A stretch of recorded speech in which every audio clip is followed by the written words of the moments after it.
हरे कृष्णा। तो आज हम चर्चा करने वाले हैं श्रीमद् भगवद गीता अध्याय 2 श्लोक संख्या 47 बहुत ही प्रसिद्ध श्लोक है आज भगवद गीता का। ओम नमो भगवते वासुदेवाय। ओम नमो भगवते वासुदेवाय। ओम नमो भगवते वासुदेवाय। ज्ञानतिमिरान्धस्य ज्ञानाञ्जनशलाकया चक्षुर्मीलितं येन तस्मै श्रीगुरवे नमः। जय श्री कृष्ण चैतन्य प्रभु नित्यानंद श्री अद्वैत गदाधर श्रीवासादि गौरभक्तवृंद। हरे कृष्ण कृष्ण कृष्ण हरे हरे, हरे राम राम राम हरे हरे। तो श्रीमद् भगवद गीता अध्याय 2 श्लोक संख्या 47।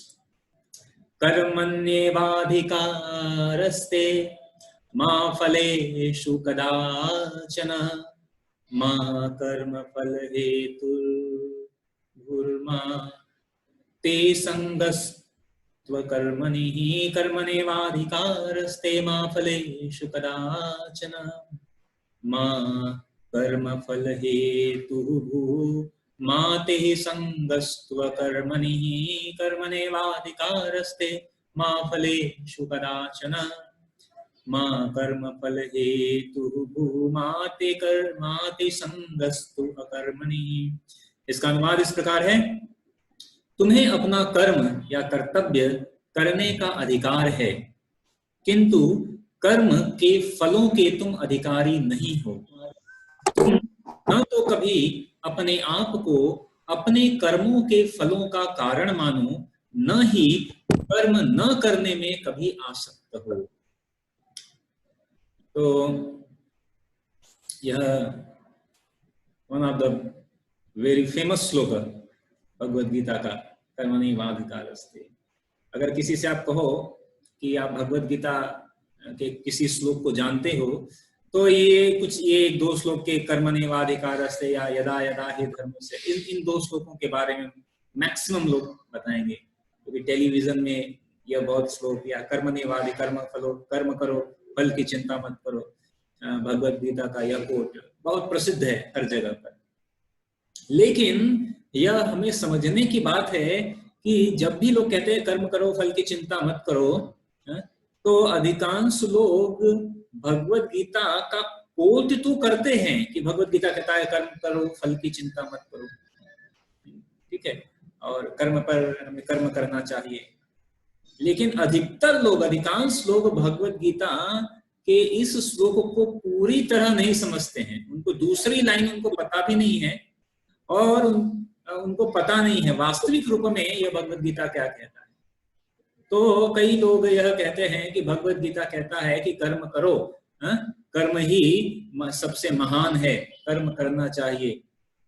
तो वो कुछ अंश तो लेते हैं, लेकिन वह अल्प अंश लेते हैं।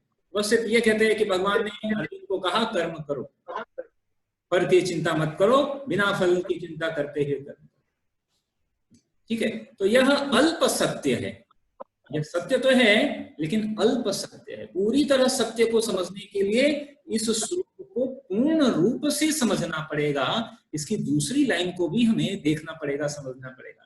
तो दूसरी लाइन कह रही है मां कर्म फल हेतुर, मां कर्म फल हेतुर मां तो संग अस्त्व कर्मणि अकर्मणि।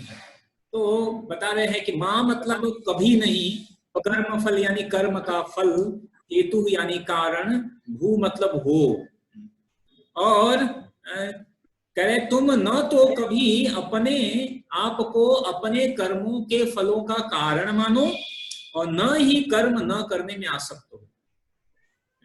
तो प्रभुपाद देखिए इसका बहुत ही सुंदर तात्पर्य दे रहे हैं।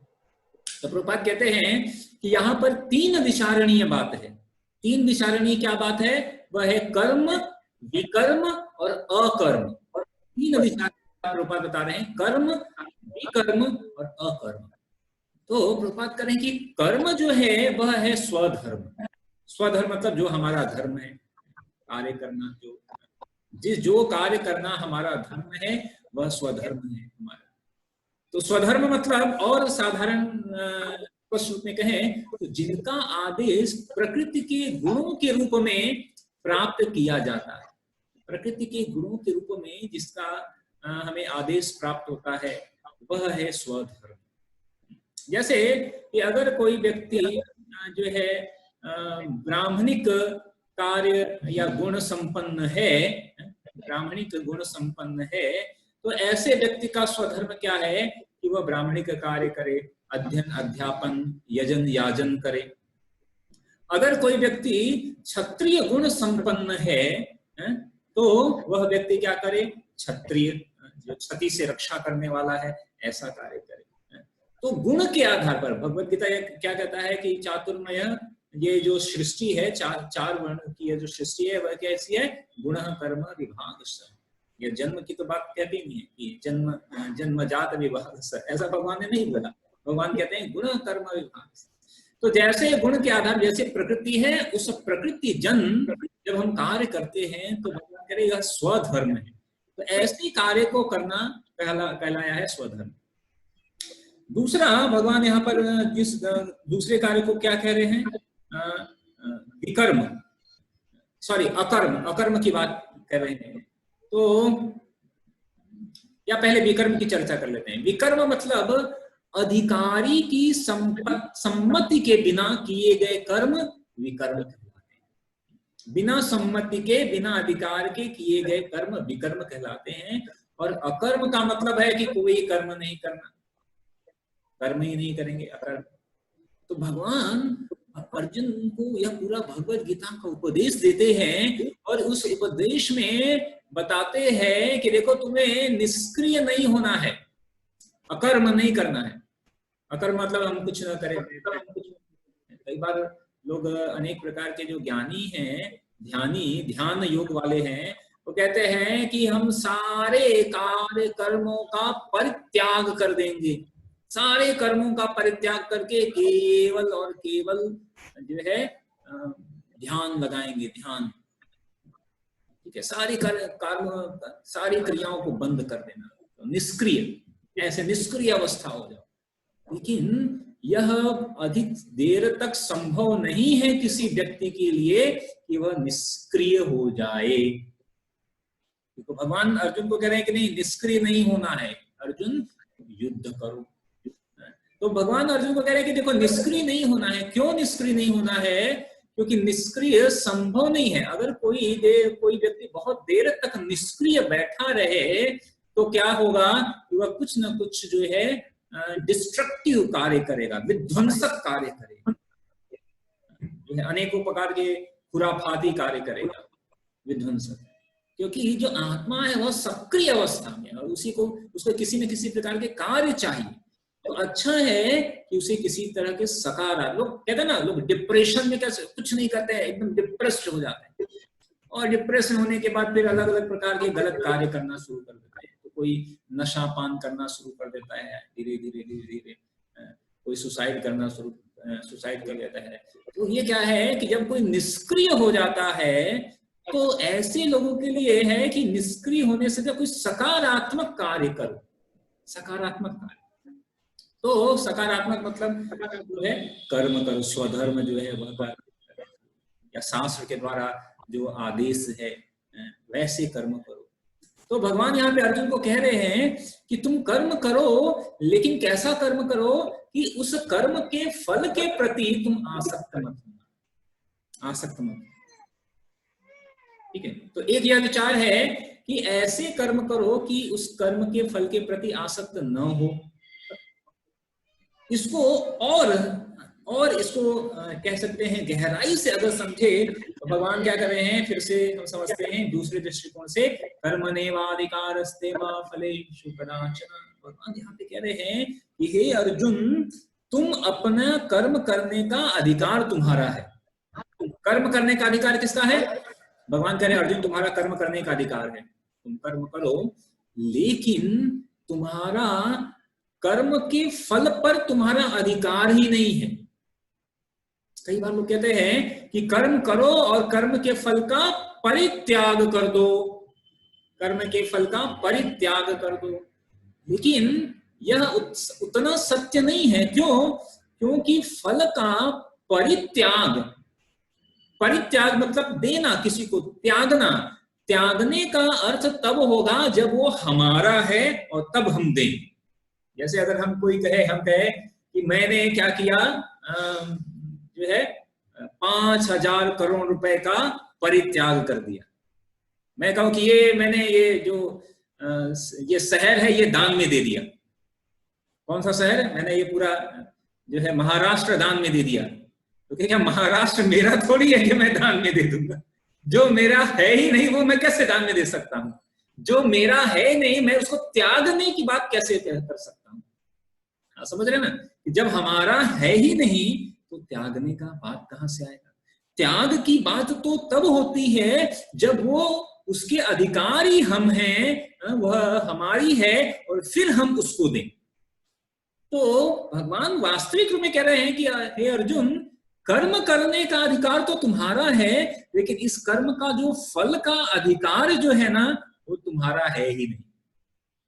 तुम कर्म फल के अधिकारी ही नहीं हो, उसका अधिकार मेरा है। भगवान कह रहे हैं कर्म के फल का अधिकार हमारा है।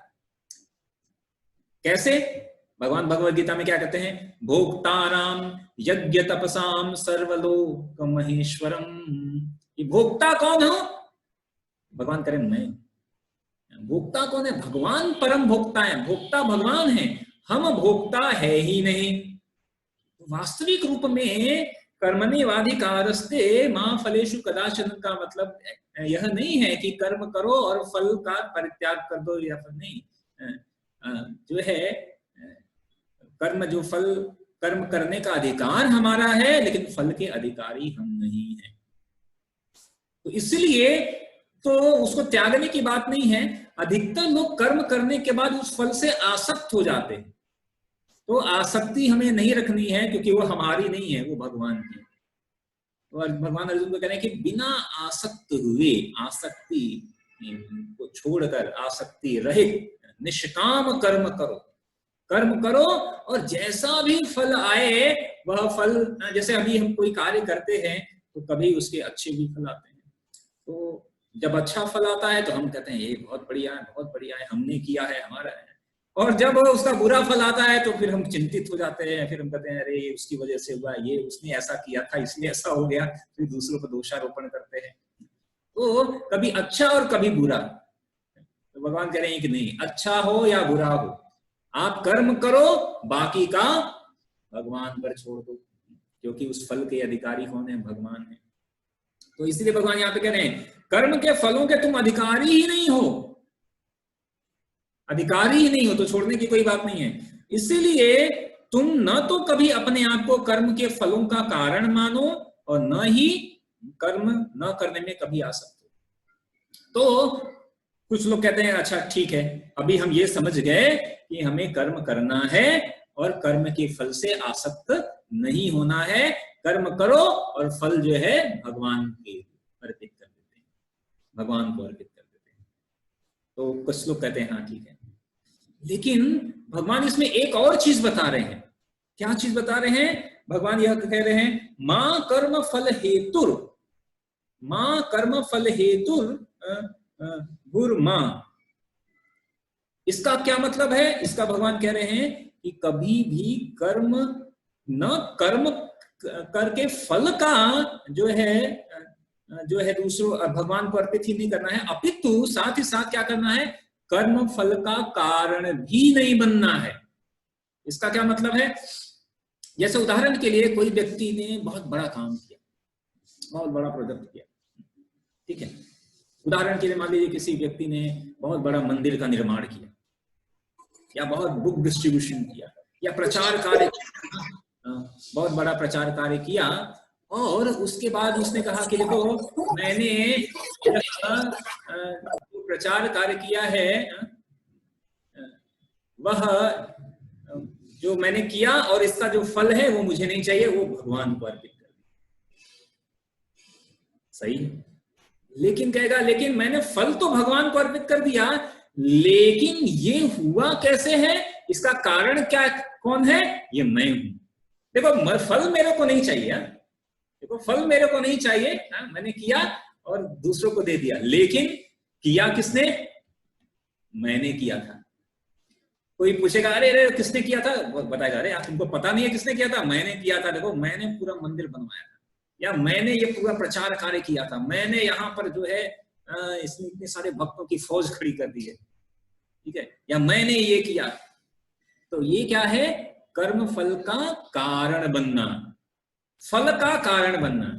फल तो हमें नहीं चाहिए, फल तो हमें नहीं चाहिए, लेकिन फल का कारण हम बनना चाहते हैं, ठीक है, फल का कारण बनना चाहते हैं।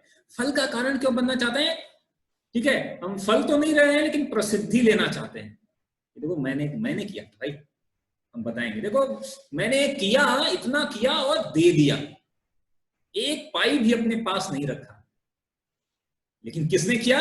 मैंने किया। ये हम सबको 4 लोगों को बता के आएंगे, देखो इतना किया मैंने, इतना किया, मतलब एक, जैसे कोई करते ना किसी के लिए कोई कार्य करते, देखो इतना मैंने किया, मैंने उसको पढ़ा लिखा कर एकदम ऐसा बना दिया, और उसके बाद मैंने उससे कभी भी नहीं मांगा कुछ भी। बहुत ही जगह में लोग ऐसा बात करते हैं कि मैंने पढ़ा लिखा भी इतना बड़ा बना दिया और उससे कभी कुछ मांगा नहीं हमने, लेकिन पढ़ाया लिखा है किसने? मैं पढ़ाया लिखा नहीं होता तो आज कुछ। तो ये फल का तो परित्याग कर दिया, लेकिन फल का कारण भी लेकिन बने रहना चाहते हैं। भगवान कह रहे नहीं, इसके भी तुम अधिकारी नहीं हो, कर्म का फल तो तुमको देना ही है, लेकिन कर्म फल का कारण भी तुम नहीं हो, कारण भी तुम नहीं हो। वास्तविक रूप में यह जो भी कार्य हम करते हैं वह कार्य करता कौन है? भगवान करते हैं, हम तो केवल वाया मीडियम है। जो भी कुछ हमारे द्वारा जो भी कुछ हो रहा है वह भगवान की शक्ति के द्वारा है, भगवान के द्वारा प्रदत्त इस शक्ति या इस दिमाग, इन सबके द्वारा ही हो रहा है। तो वास्तविक रूप में भगवान यहाँ पर यह बात बता रहे हैं कि फल का भी कारण तुम्हें नहीं बनना है, उसको भी परित्याग करो भाई। वो भी नहीं कहना कि देखो मेरे कारण ऐसा हुआ था, नहीं, वो भी नहीं। और भगवान कह रहे हैं कि फल का कारण भी मत बनो, और ऐसा भी मत कहो कि फिर कोई सोचेगा कि अरे फल का कारण भी नहीं बनना है, फल भी नहीं भोग सकते, इससे अच्छा कुछ करो ही मत कुछ करो ही मत, अनासक्त हो जाओ, कर्म करने से ही अनासक्त हो जाओ।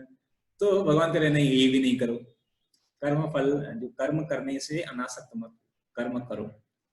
तो सबसे अच्छा क्या है कि कर्म करो और भगवान के लिए कर्म करो। एक तो है कि कर्म करो और उस फल को भगवान को अर्पित कर दो, और उससे भी अच्छा क्या है कि भगवान के लिए ही कर्म करो, भगवान की आज्ञा मानकर भगवान के। अर्जुन ने क्या किया? युद्ध भगवान की प्रसन्नता के लिए किया, भगवान की प्रसन्नता के लिए क्या। लास्ट में अर्जुन कहता है नष्टो मोहा स्मृतिर्लब्धा त्वत्प्रसादात् मया च्युतः, कि सारे मेरे संदेह दूर हो गए हैं, तो इसलिए आप जो कहोगे वो मैं करूंगा। भगवान ने कहा था कि जो है तो युद्ध करो, तो अर्जुन ने भगवान का कहना माना और युद्ध किया। किसके लिए? भगवान के कहने पर किया। तो इसलिए आगे प्रभुपाद क्या कह रहे हैं, पढ़ते हैं। प्रभुपाद कह रहे हैं कि इस तरह जहां तक निर्धारित कर्मों का संबंध है वे 3 उपश्रेणियों के हो सकते हैं। जो निर्धारित उपकर्म है, मतलब जो स्वधर्म की बात करें, वो 3 तरह के हो सकते हैं। कैसे कैसे हो सकते हैं? पहला है नित्य कर्म, दूसरा है आपातकालीन कर्म, और तीसरा है इच्छित कर्म। तो नित्य कर्म मतलब नित्य कर्म फल की इच्छा बिना शास्त्र के निर्देशानुसार सतोगुण में रहकर किए जाते हैं। जो नित्य कर्म है, हमें प्रतिदिन का कार्य करना है, नित्य नैतिक कर्म जो है, तो शास्त्र के अनुसार सतोगुण में रहकर वो हमें कार्य करते रहना चाहिए। और दूसरा क्या है? तो फल युक्त कर्म बंधन के कारण बनते हैं। फल युक्त कर्म जो है बंधन के कारण बनते हैं। जब हम कोई कर्म करते हैं और उसका फल स्वयं भोगना चाहते हैं तो वह बंधन का कारण बनता है। हम अगर भोगेंगे फल को तो बंधन बनेगा, जन्म मृत्यु का यह बंधन चक्र चालू हो जाएगा। यह जन्म मृत्यु का बंधन किस लिए है? क्योंकि हम कर्म फल को स्वयं भोगना चाहते हैं। अतः ऐसे कर्म अशुभ हैं। तो ये अशुभ है ना, क्यों? क्योंकि ये हमें बांध रहे हैं, ऐसे कर्म जो हमें बांध रहे हैं, पुनः पुनः जन्म मृत्यु जरा व्याधि में ला रहे हैं, यह कर्म क्या है? ये शुभदायी तो है नहीं, यह अशुभ है, बार बार जन्म मृत्यु में बांध रहे हैं। तो इसलिए हर व्यक्ति को अपने कर्म पर अधिकार है, किंतु उसे फल से अनासक्त होकर कर्म करना चाहिए, और ऐसे निष्काम कर्म निसंदेह मुक्ति पथ की ओर ले जाते हैं, या मुक्ति ले जाएगा, बंधन को काट देगा। भगवान के लिए कर्म करेंगे तो यह बंधन को काटने वाला है, जन्म मृत्यु जरा व्याधि को समाप्त करने वाला है। इसलिए भगवान ने अर्जुन को कहा कि तुम फलासक्ति रहित होकर कर्म के रूप में युद्ध करो। और उसका साथ ही साथ प्रभुपाद यह भी बात स्पष्ट करना चाहते हैं कि अर्जुन जो है वह युद्ध से विमुख होकर आसक्ति का, जो अर्जुन जब युद्ध से विमुख हो रहा था तो वह आसक्ति का दूसरा पहलू है। जैसे ऐसा लग रहा है अर्जुन को, जब अर्जुन कहता है कि देखो मैं युद्ध नहीं करूंगा, क्यों युद्ध नहीं करूंगा? क्योंकि अगर मैं युद्ध करूंगा तो इतने लोग मर जाएंगे, मेरे अपने ये सब लोग मर जाएंगे, इससे अच्छा है कि मेरे को राज्य नहीं चाहिए, राज्य से मेरे को आसक्ति नहीं है, और मैं भीख मांग कर जीवन यापन करूंगा। तो भगवान कहते हैं नहीं। देखिए पहले दृष्टिकोण से देखने में लगता है कि अर्जुन तो सही कर रहा है, मार काट करने से क्या फायदा, उसको राज्य में आसक्ति नहीं है। लेकिन भगवान कहते हैं कि नहीं, पहली बात कि क्षत्रिय होने के नाते जो है तुम्हारा कर्तव्य है युद्ध करना। किसके लिए युद्ध करना? धर्म के लिए युद्ध करना। अगर कोई अन्याय कर रहा हो तो उस अन्याय के खिलाफ, अधर्म के खिलाफ युद्ध करना एक क्षत्रिय का कर्तव्य है। और अगर ऐसे कर्तव्य से तुम अगर पीछे मुड़ते हो तो वह तुम्हारे लिए नरकगामी होगा।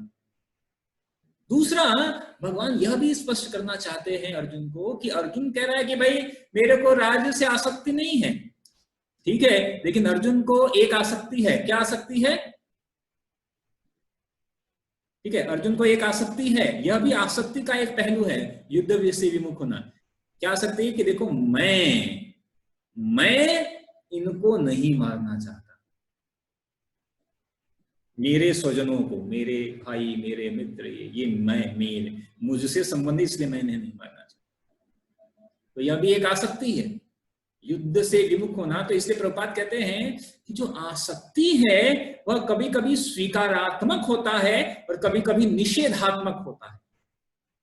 ठीक है, प्रभुपाद कह रहे हैं इन दोनों को ही छोड़ना है, इन दोनों को ही छोड़ना है, स्वीकारात्मक आसक्ति को भी और निषेधात्मक आसक्ति को। तो ऐसी आसक्ति, यह दोनों आसक्ति जो है मुक्ति पथ की प्राप्ति में बाधक है, मुक्ति पथ की प्राप्ति में बाधक है।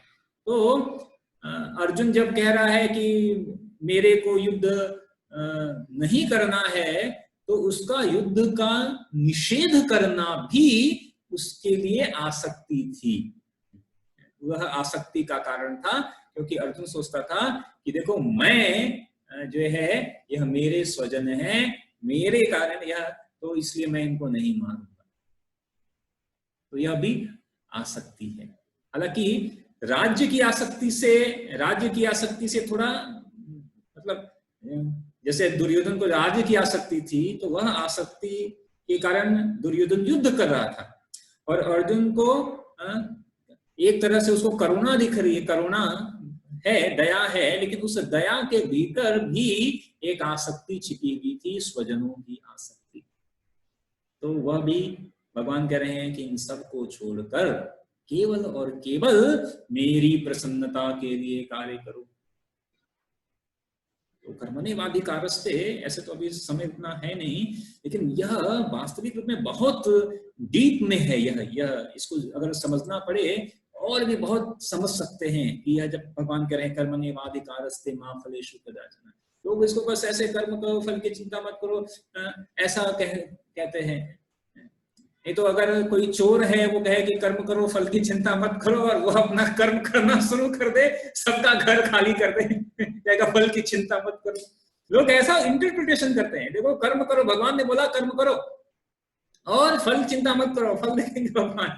तो अगर चोर अगर अपना कर्म करना शुरू कर दे, कहेगा देखो भगवत गीता लिखा है फल की चिंता मत करो, तो मैं कर्म कर रहा हूँ। तो अगर चोर अपना कर्म करना शुरू कर दे तो सबका तिजोरी खाली हो जाए, सबका घर खाली हो जाए। लेकिन जो है मूर्ख लोग ऐसा इंटरप्रिटेशन करते हैं, उनको नहीं पता है कि जब भगवान कह रहे हैं कर्म करो, तो पहली बार यह बात हमें समझना पड़ेगा कि कर्म है क्या, तब तो कर्म करने की बात है। देखिए हर जगह ऑफिस में लिखा होता है कर्म करो फल की चिंता मत करो। ऑफिस में क्यों लिखते हैं कि एम्प्लॉई को कि कर्म करो भाई, सैलरी मत मांगो। कर्म करो सैलरी मत मांगो। तो या हर जगह लोग कहते हैं कर्म करो फल की चिंता मत करो, लेकिन अधिकांश लोगों को पता नहीं है कि कर्म है क्या। वास्तविक रूप में कर्म वह है जो शास्त्र के विधि अनुसार किए गए कर्म ही कर्म है। शास्त्र के विधि के अनुसार शास्त्र संगत जो कार्यकलाप है वही कर्म की कैटेगरी में आते हैं। शास्त्र के विरुद्ध किए गए कार्य को कर्म नहीं कहा जाता। ठीक है, वो क्या है? विकर्म। विकर्म आ गए, अशुभ कर्म, वह विकर्म है जिसका फल जो है बहुत कष्टदायी होने वाला है।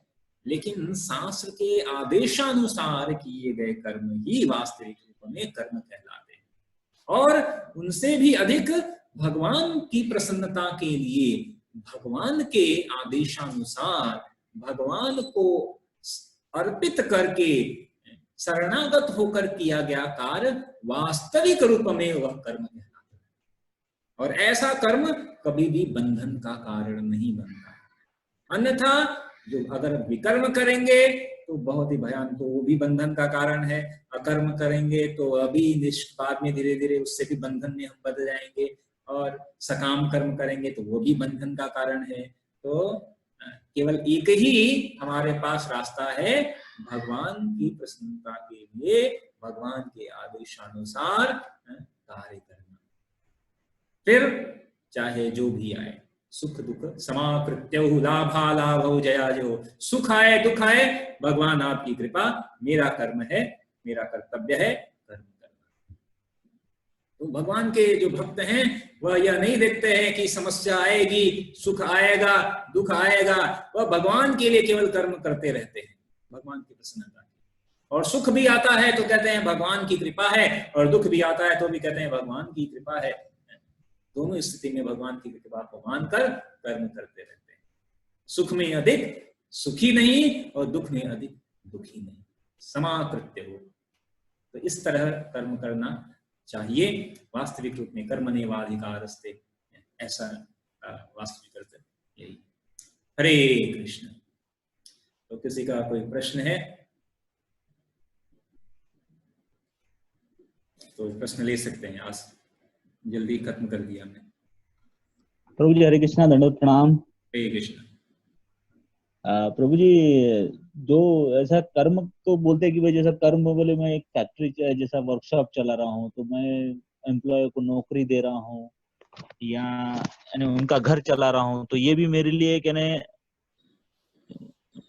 कर्म जो है वो एक अच्छा कर्म है, और फिर वो भगवान को नहीं मानता है, बस वही उसी को करता जा रहा है। वो बरोबर है प्रभु जी? फिर नहीं, प्रश्न क्या है? जैसा एक मालिक बोलता है कि मैं इतने लोगों को नौकरी दे रहा हूँ, हाँ। यही मेरा एक उचित बढ़िया कर्म है, मैं फिर भगवान की पूजा क्यों करूं? यही मेरा एक बेस्ट वर्क है करके मैं इतने लोगों का घर पाला रहा हूँ करके। यह भी वास्तविक रूप में यह भी सही वृत्ति नहीं है। यह भी कर्म, वास्तविक रूप में यह कर्म की कैटेगरी में नहीं आएगा। और ऐसा यह कर्म भी वास्तविक यह विकर्म है।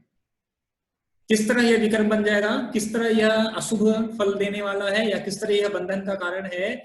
क्यों? क्योंकि जब कर्मण्येवाधिकारस्ते से भगवान कह रहे हैं तो कह रहे हैं कि कर्म करो लेकिन फल के तुम अधिकारी नहीं।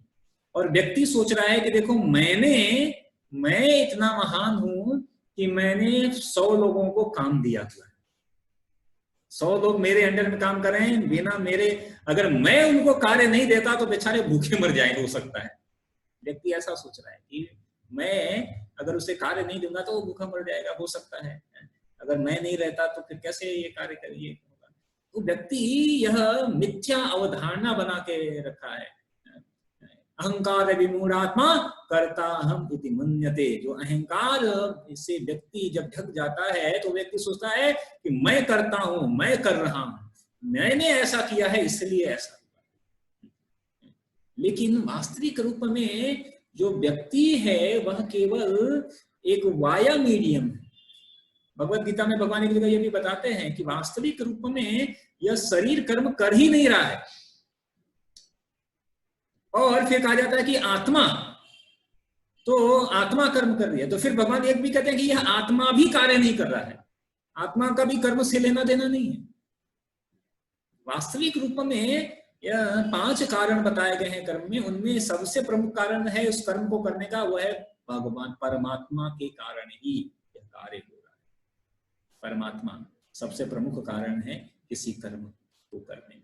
तो अगर परमात्मा अगर सहयोग न दे तो हम कोई भी कार्य कर नहीं सकते हैं। लेकिन व्यक्ति इन जो है इन वृत्तियों में यह भगवान की जो प्रक्षेप आवरणात्मक शक्ति है जो उससे ढक जाता है, तो व्यक्ति को लगता है देखो मैं कर रहा हूं और इसलिए ऐसा हो रहा है। ठीक है, तो यह सही नहीं है। फिर ऐसा वह कर्म बंधन के कारण में फंस जाएगा।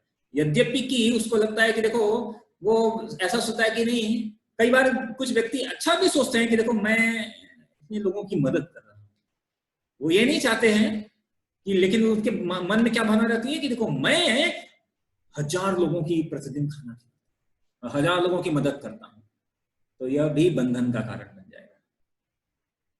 हालांकि वह सत्कार्य कर रहा है, लेकिन वो क्या सोच रहा है, कर्म फल का कारण कौन है, मैं। तो भगवान ने कहा कि तुम्हें कर्म फल को भी त्यागना है और फल के कारण भी नहीं बनना है। तो अगर कोई व्यक्ति सोचता है कि मैं इतने लोगों को खिला रहा हूं, ठीक है, और लेकिन वह जो है, हो सकता है किसी को जो है प्रतिदिन बहुत लोगों को खिला रहा हो, अच्छा कार्य कर रहा हो, लेकिन कारण बनना चाहता है कि मैं खिला रहा हूं, वास्तविक रूप में न, तो यह भी बंधन का कारण बन जाएगा।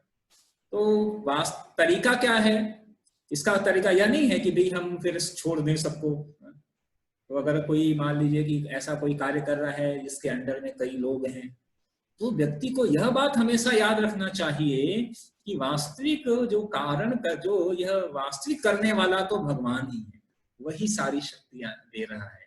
हम तो केवल निमित्त मात्र हैं, और हम निमित्त मात्र हैं। और जब इस तरह से व्यक्ति कार्य करेगा, जैसे राजा है, वह राजा क्या है, वह निमित्त मात्र है भगवान का। यद्यपि कि उसके अंडर में अनेकों प्रकार के मंत्री हैं, सेनापति है, पूरा राज्य है, और सबकी भलाई के कार्य का उत्तरदायित्व उस राजा के ऊपर है, वह करता है। लेकिन जब तक जो राजा है जब ये सोचेगा कि देखो मैं ही सब कुछ कर रहा हूं, तो वह सही नहीं है। तो वास्तविक राजा क्या है, जो यह सोचे यह भगवान की कृपा है, और भगवान की कृपा को देखकर फिर वह सबका पालन पोषण करे उस भाव से, ठीक है, वह सेवा भाव से, तब जाकर वह बंधन का कारण नहीं बने।